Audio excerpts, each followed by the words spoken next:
welcome to Recollections May Vary, a royal recap. I'm Kinsey Schofield here with Maureen Callahan, the brand new host of The Nerve with Maureen Callahan. First of all, Maureen, congratulations on your new show. When and where can people watch that? Thank you, Kinsey. We're all so excited to launch this, and like everybody's we're just brainstorming like crazy. I think it's going to be so much fun. We're launching in a couple of weeks. We'll announce the date in the coming days, but it's going to be within the next 2 or 3 weeks. So we're really excited. Thank you for that, by the way. Yes, and I can't stress to you enough how much you are loved here, and Aw. this audience will follow you over there. So I'm I excited would be to, so honored if they did. I'd be so yeah, lucky to have half your crowd, your our cool tribe crowd. will all stick together and I can't wait. All Aw. right. So let's talk about some of the stories that have been circulating over the last few weeks. I feel like it's months between the time I talk to you because so much chaos is happening around Harry and Meghan. And don't forget Page Six reporting in November or December of last year that 2025 was supposed to be the year of the Markle Sparkle. I'm like, is she an arsonist? Because I'm not saying Markle Sparkle is not how I would define 2025 so far. It's been absolute chaos. And one thing that surprises me is the lack of support Prince Harry's been receiving, not has not been receiving. Prince Harry hasn't received any support from Meghan throughout this whole Sentebale scandal. And he's apparently incredibly depressed by it. What are the quotes? Prince Harry is deeply depressed and embarrassed by the probe into his charity Sentebale and devastated that the foundation he started to honor his late mother has been ripped away from him. By the way, he quit the job, he quit it like he quit the royal family. A source told News Nation, Harry loves his charities. This is what he wants to spend his life doing. And now one of them is gone and in the most horrible way. Do you have your little teeny tiny baby violin ready to go for Prince Harry? And where the hell is Meghan Markle defending him after years of Prince Harry burning bridges for her? This is such great stuff. First of all, the Markle Sparkle.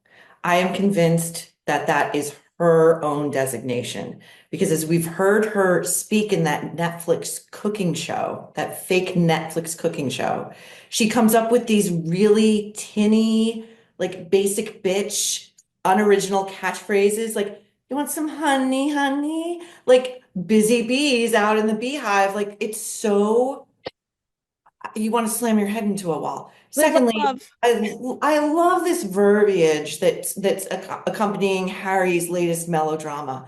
His charity has been quote unquote ripped away from him. Passive voice, as if Harry too isn't the architect of his own misery, their own epic failures. Everybody's showing them the door prematurely. Please leave. Please take your grubby, tacky wife and this dust cloud of indignities that surround you and leave. My suggestion to Harry is the next time that Meghan is out of the house, he creeps around and searches for wherever she's pocketed away his balls, find them, affix them, and tell her to start acting like a decent human being because she and he are both destroying Brand Sussex. He's got some leverage here. He needs to stand up to his wife, his terrible, much loathed failure of a wife.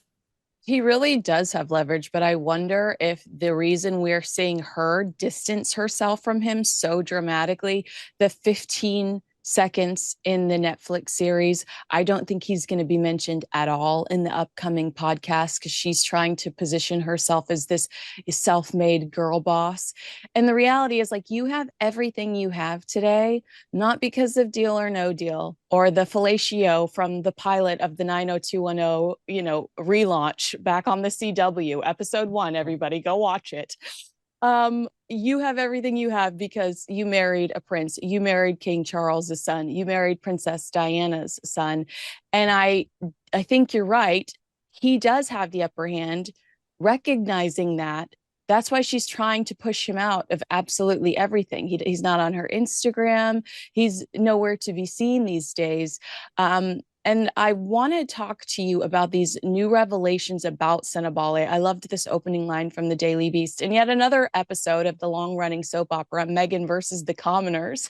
And then a source tells the Sun, the problem is it started with Meghan. Meghan doesn't like Sophie. This is Dr. Sophie Chandaka, who Harry and Meghan are currently at, well, mostly Harry, are at war with Sentebale. And the story is, which Sophie slightly told us herself, which is kind of why I feel like this sounds very legitimate, because there are bits and pieces of this that we already know. Dr. Sophie says that Meghan shows up to the Miami charity event after RSVPing no with Serena Williams. So that's another layer of chaos, because you have this person there that they weren't anticipating with this other high profile individual immediately requests champagne. So according to this report, there are two foundations frantically searching the venue for champagne. It's Sentebale and Archwell. All of these employees are looking for booze for Meghan Markle, which, by the way, the only new thing I've learned about her in 2025 is that she loves to throw one back. They can't find them, but they eventually, I think they do find it. Then Meghan and Serena go into a tent and want to be left alone to just drink champagne. And Dr. Sophie felt like Meghan dismissed her when she said hello. And then she was disappointed that Meghan wouldn't walk around and say hi to all of the donors with her, or just say hi to some of the high profile donors throughout the Polo event. And what else are you supposed to do? Yes, go say hi to the money. Go say hi to the people that are allowing Sentebale to function. Does this story surprise you? Do you think there's some truth to it? And who does Meghan Markle think she is? Because that's very much let them eat cake. I'm just going to sit in my tent and drink champagne.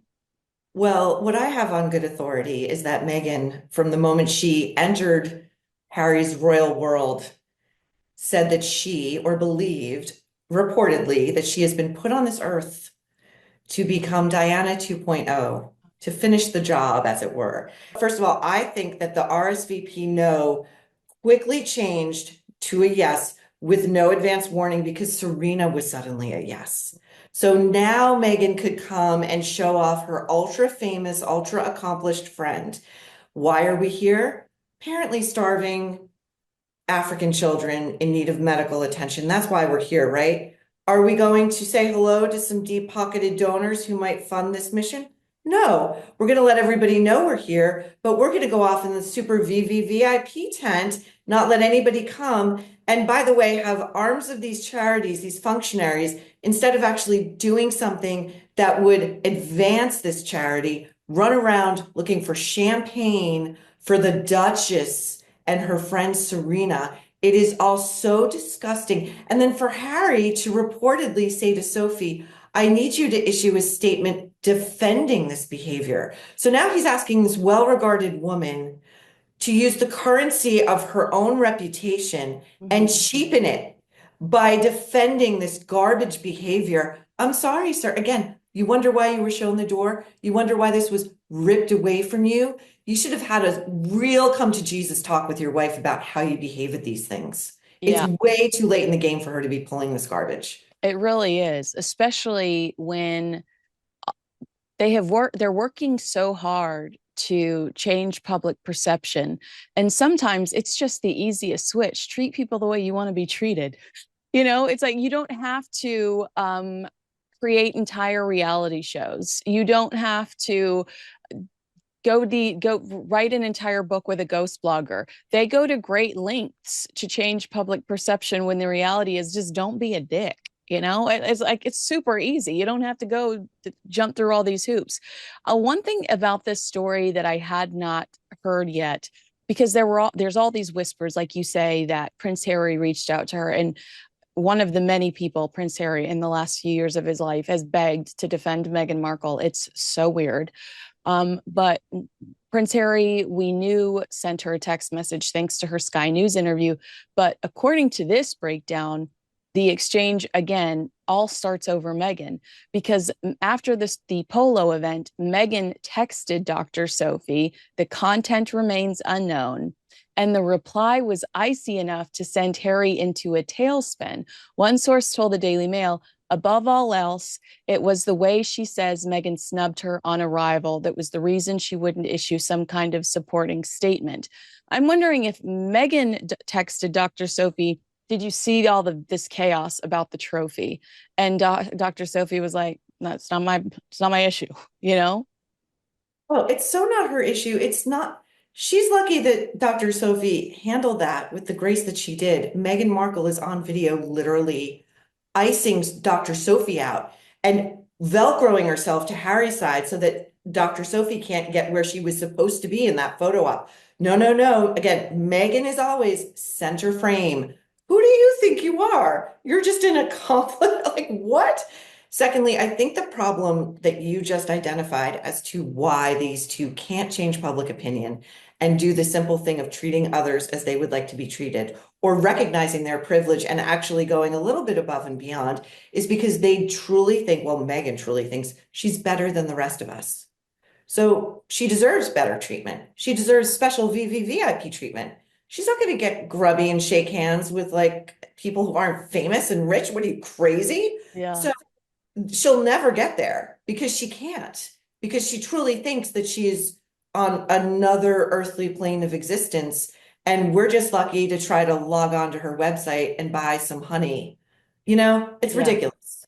All right, well, let's talk about the website because I honestly can't believe I'm having this conversation with you that Meghan would put products on the site that weren't ready to go, charge people almost $30 for a jar of honey that doesn't exist for them. The story, I saw it originally in the Daily Mail, is Meghan Markle fans, which that's a stretch, have been left disappointed after ordering her $28 jar of honey only to be told that it's not actually available. Uh, I'm almost speechless. Like, you have all the resources in the entire world. You've got Ted Sarandos taking one for the team, talking to Variety, saying, all bets are on you, girl. We believe in you. What the heck? How can you allow something so ridiculous to happen? This is so on brand for Megan Sussex, the Duchess, right?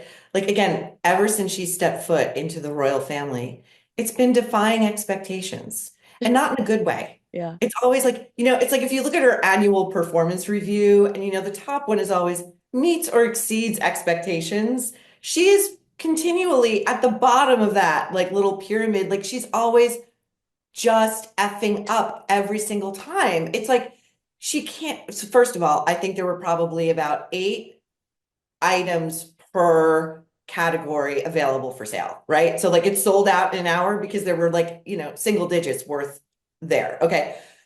She issues this quote unquote apologetic press release to her fans Yeah. about what went wrong. It begins as ever. Me. So sorry. She goes, the team worked very hard. This is ultimate post-COVID millennial speak for, I don't care if the job didn't get done. I worked hard. That Yeah. counts, right? Yeah. That's all that matters. My truth. Not the case. Yeah. What matters is executing. Execute, execute, execute. She said she's the limited edition honey. Wait, What wait, F, here, Kinsey? why don't you do a dramatic reading while I just put this up on the screen? I wish I could. I wish, like, okay, she talks about the limited edition honey. Honey is a shelf-stable product that lasts about a year. I don't know about you, but I like, and I shop sometimes at like fancy farm stands, and like honey is just honey. Yeah. Like, there's never like a spin on honey that makes it like a limited edition must-have product. Well, that's why she puts it in an ugly box and says that it's a keepsake. Get out of here. Get out of here. A keepsake box. Also, oh, Kinsey, the best thing about this little press release that's not an apology, that's not an apology, it's not even properly effing proofread. She's got crowded ellipses that Yeah. you can't even tell it's like the continuation of a thought. The last line is missing a period. Oh It's my the gosh. ultimate metaphor for I never finished the job. Oh my gosh, that's so funny. And you know what? what have you said to me before about how she claims that she's an attention to detail freak, or she has her friends Right. and they go out and say, "Oh, she's such," because that's what we're supposed to believe with Love Meghan is just her being an attention to detail freak, all about combing over things and making things elevated and special. And it's like, girl, you forgot the period. Well, to your point too, like she was such an attention to detail freak that the experienced gray men of Buckingham Palace just could not keep up with Yeah, this dynamo. yeah. In episode one of the Netflix with whatever, Daniel, the makeup artist, comes over, is on his way over, and she's boxing up this little bedside bouquet of whatever. And she tells us, I'm going to label the nuts because you never know if someone has an allergy. Again, attention to detail. It's Right. your single guest, a friend, a close friend you tell us of many years. You don't know if he has a fatal allergy to nuts, nor do you apparently have the interest or desire to shoot a text his way and check on that. Yeah, Instead, she'd rather write in calligraphy. I don't, what? Do you have an allergy? Don't eat it. yeah, Why is it there? exactly. You know what I'm saying? I Or can't. this man whose hands have been all up in your face for the last X amount of years. You don't know that he's left-handed when he takes a knife to himself. I mean, that's pretty My odd too. favorite. Yeah. Kate, can we please talk in the apology, not apology, about how she tries to justify this screw up with sentences like the excitement created a volume of traffic on the site that even we couldn't have anticipated. The orders were happening so quickly that the back end of the site didn't have a chance to keep up. She's basically saying, like, I'm so sorry that I'm so popular. I just Oh, I know. Don't blame me. I'm just so loved and people want to be me so badly. Like even I couldn't anticipate this. Okay, so you're telling me you're in business with Netflix, the institution that is like that in terms of algorithms and data collecting and projecting out what any given effort is going to attract in terms of eyeballs, clicks, likes, and purchasing. You had no idea. You yeah, have no idea. right. I would love this. You and I were just talking about earlier, the podcast is dropping tomorrow, which I totally forgot about because there's such a flurry of flopping happening. Like I thought maybe she would allow us all to take a collective breath before being exposed to the next failure. The podcast called Confessions of a Female Founder who has just launched something that is currently flopping hard. The mail got like one of those jars of jams, like what the FDA said you can't call it jelly, The fruit right? spread. It's a fruit spread. Oh my God. And it's like the consistency is like disgusting. Like it's not gelled together as one would expect from jelly. Like it's in the name. It gels together. Yes. So yeah. Okay. I'm sorry. Go We ahead. do have I'm to so sorry. It's we like do have to so talk about that frustrating. unintentionally hilarious review, because this line, I laughed until I cried. This is the Daily Mail. Immediately upon opening the jar, we were taken aback by its texture. The spread was very liquid and quite thin, a bit loose. Well, I mean, But it I died when I read the word loose. If we had known better, we would have thought it melted during its expedited journey to us. Yeah, I mean, they gave it out of 5 stars. They gave it two. They talked about how it was too tart, like it was just way too tart, and that their toast was mushy after putting it on there. And they were not very generous whatsoever. So we now have people that have tasted it that are like not worth the hype. And we have people that are disappointed because they were sold a product that didn't exist. Um, where does Meghan Markle go from here?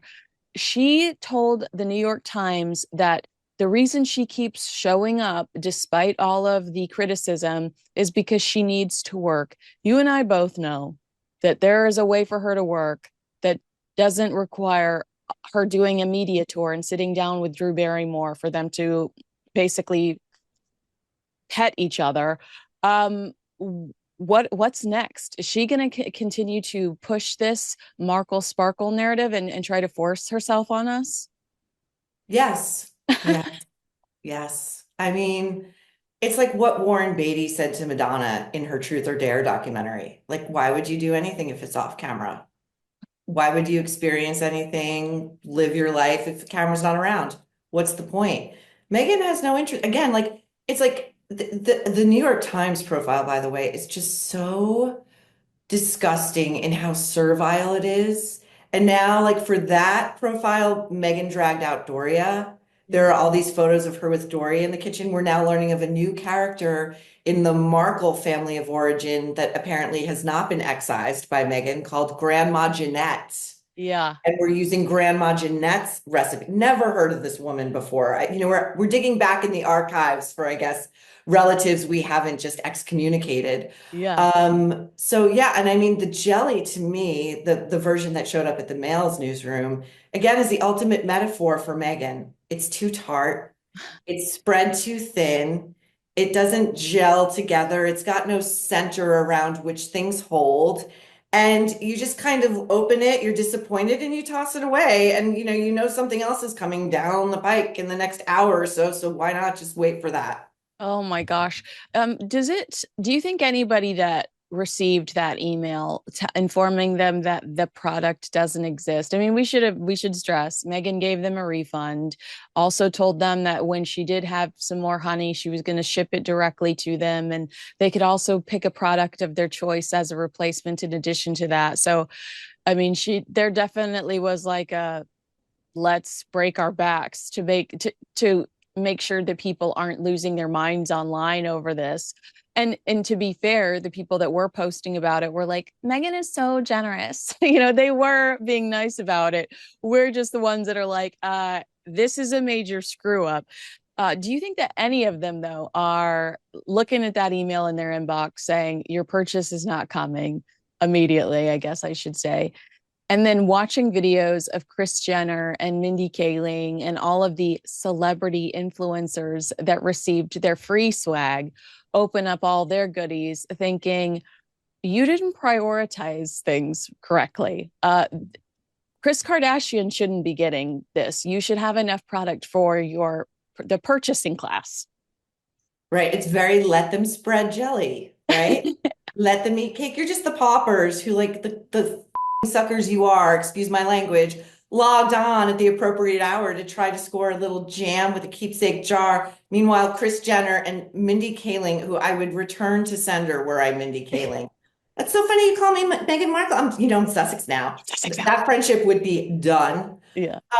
It's all so brand Markle. And also, if you look at that non-apology apology note, if you notice the scale and size of Meghan's calligraphy, how do you say it? Calligraphy signature and calligraphy. It's like twice the size of the actual typeface of the note itself, the font size. It's like Meghan's the important thing here. Meghan effing up all over town. Like, again, I would love to know where these items, these foodstuffs are being manufactured, Yeah. Well, where the distribution she centers made are. It everybody seems that sign an there's only NDA. one, Kinsey, right? In Yeah. Ohio? That's where these things are getting shipped from? Well, I haven't seen that yet. I just know that she did make everybody sign an NDA, but the Ohio thing is new to me, and I trust you. That's crazy. But that her everything's business wise, she's got set up in Delaware.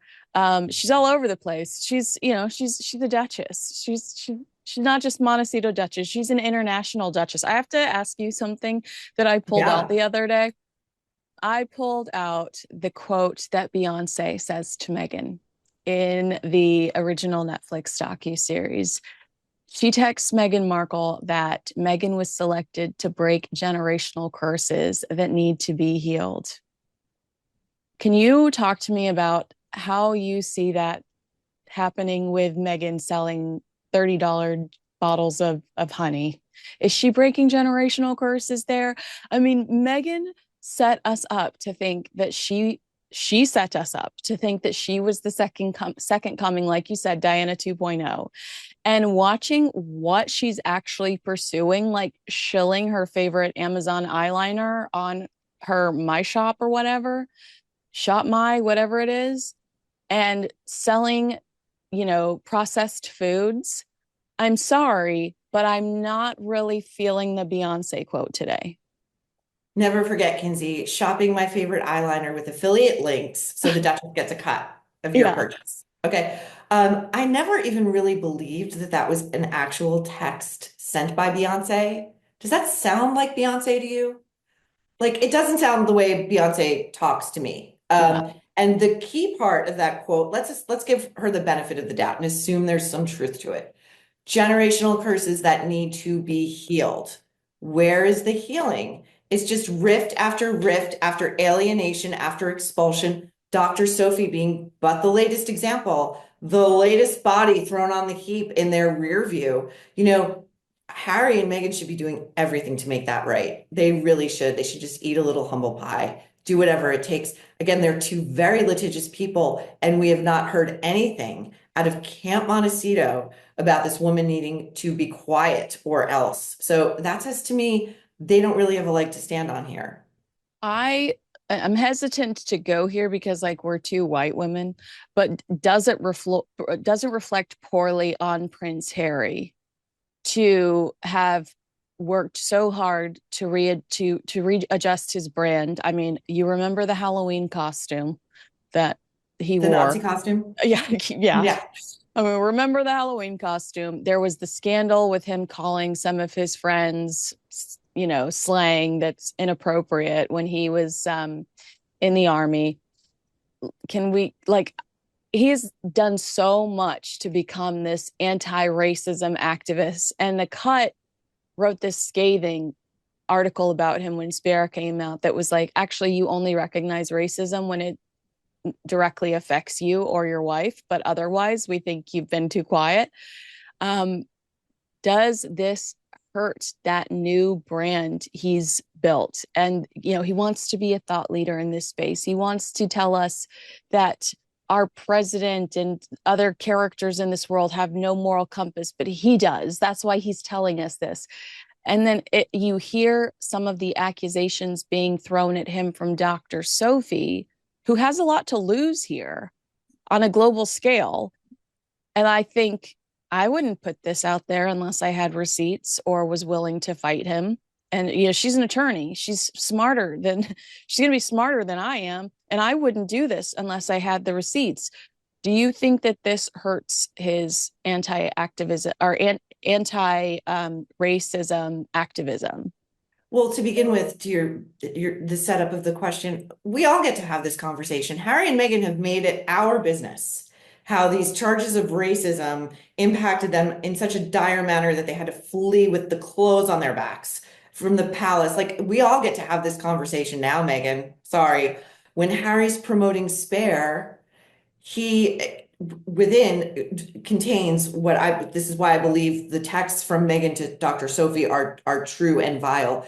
There is a text exchange there between Meghan, engaged to Harry, not yet married, and Catherine, Princess of Wales.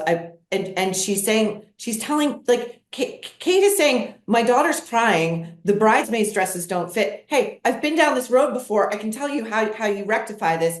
And Meghan's like just gray rocking her and going, Taylor's here if you want it. Taylor's here Yeah. if you want him. Don't know what else to tell you. Don't know. I can't help you. Can't you just do what all the other mums are doing? All the other mums.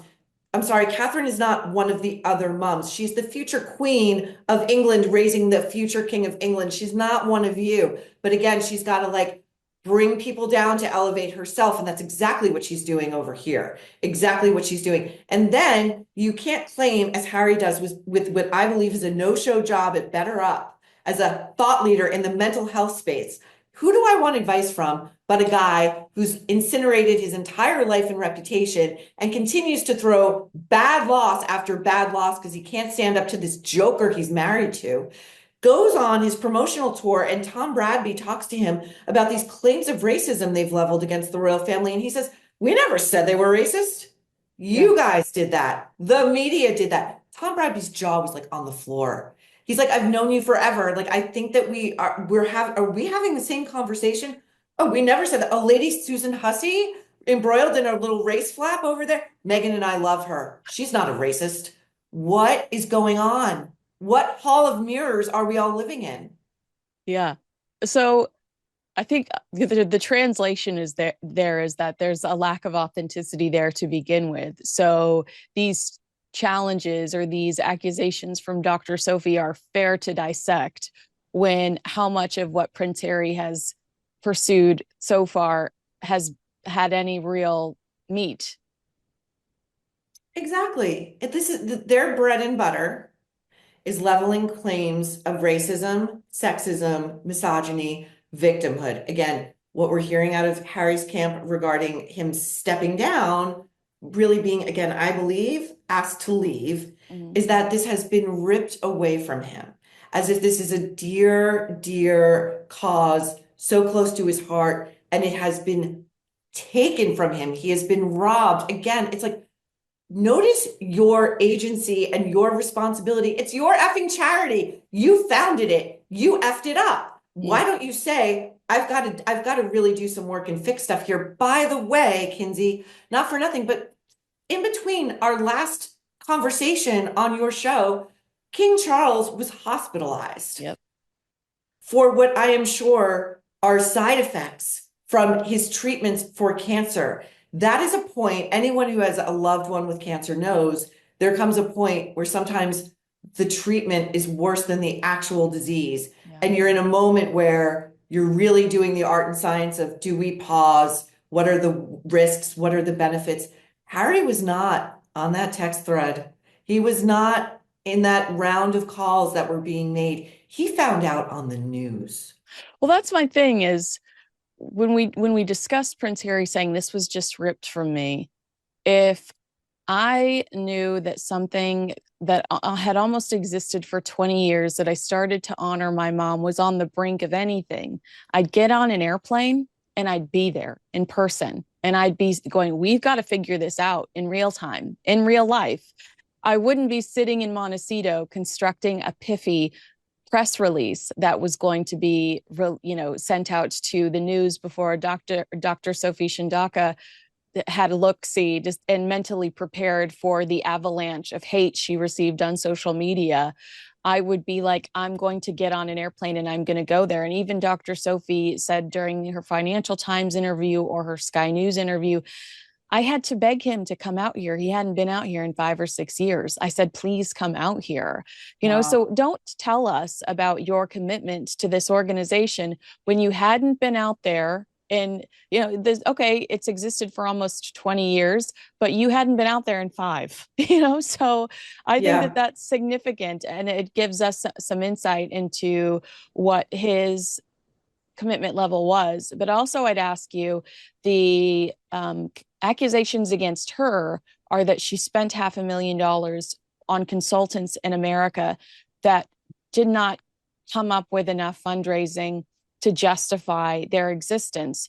But prior to that, we heard from Dr. Sophie that she was struggling to secure fundraising and new donors because of Prince Harry's reputation.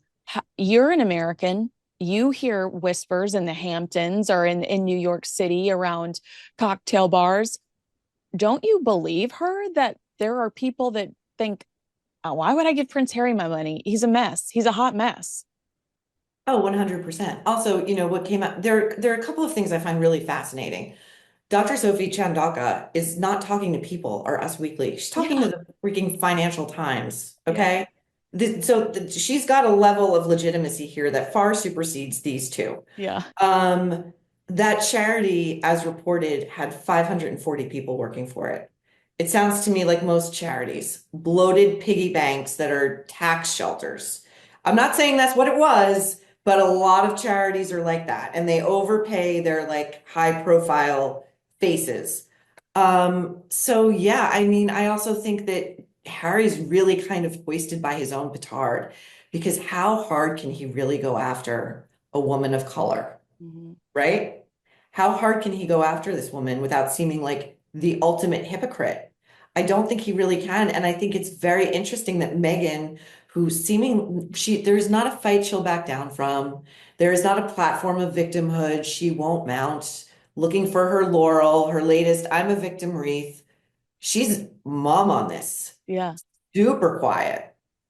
And why? I mean, to me, I just look at that and I go, how selfish are you? Like, this man gave up his entire life for you. He doesn't know when his father's sick. His brother won't take his phone calls. When his brother becomes king, he's probably going to do everything in his power to strip you of any. So, and goodbye from the line of succession. Like, I think that Prince William will do everything to ensure that these two have nothing.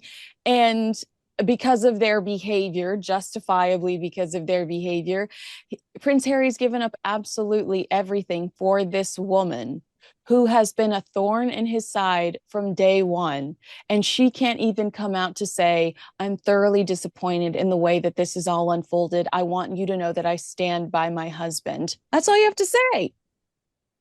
It's never enough. Like blowing up your entire life and cutting yourself off from your family of origin, which is one of the most famous, consequential, historically important families on the planet. It's not enough.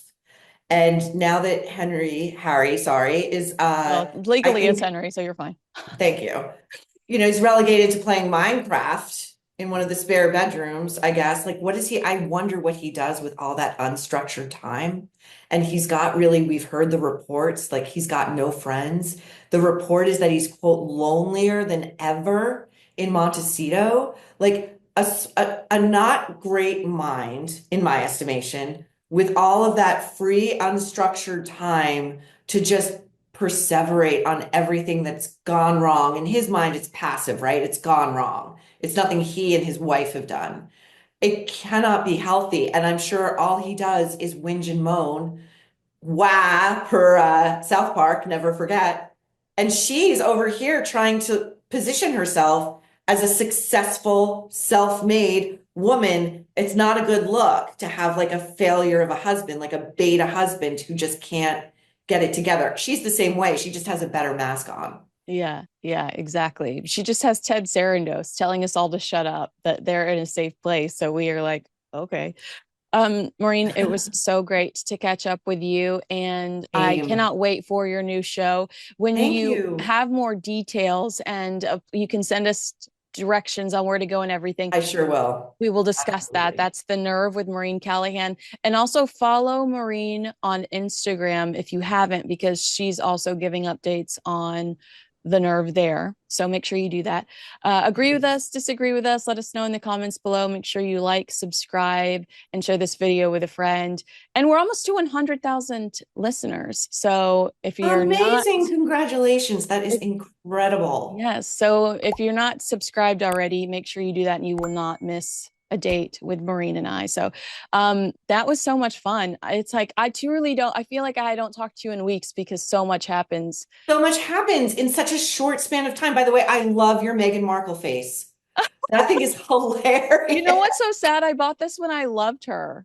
And this was before Megxit. It's survived. But don't worry, I have a Catherine one too. That one's in a locked box. That one's nice and protected. Good. Keep Catherine safe. Yeah, gotta keep Catherine safe at all costs. All right. Well, I look forward to talking to you again soon. And thanks so much for your time today. Same. Thanks again for having me, Kinsey, and all the kind words. I really appreciate it.